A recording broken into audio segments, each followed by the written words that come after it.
મળતી માહિતી અનુસાર વડોદરાના સાવલીનગરમાં માળીવગા વિસ્તાર અને વડોદરા ભાગોળ વિસ્તારના યુવાનો વચ્ચે બાઇક અથડાવા મુદ્દે બોલાચાલી થઈ હતી, જેની અદાવતમાં ગતરોજ સાંજના સમયે વડોદરા ભાગોળ વિસ્તારના 3 યુવકો જઈ રહ્યા હતા ત્યારે માળીવગા વિસ્તારના કેટલાક યુવકોએ લઘુમતી કોમના યુવકોને રોકીને લાકડી અને અન્ય હથિયારો વડે ઢોરમાર માર્યો હતો, જે બનાવની જાણ વડોદરા ભાગોળ વિસ્તારના લોકોને થતાં આ બાબતે ઠપકો આપવા અને વાતચીત કરવા માટે ગયા હતા।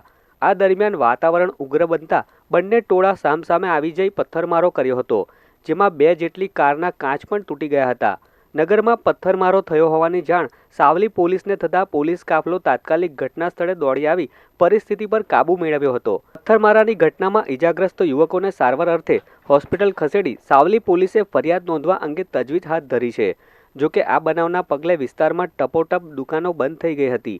હાલ પરિસ્થિતિ સંપૂર્ણ કાબૂમાં આવતા જનજીવન પૂર્વવત થઈ ગયું છે।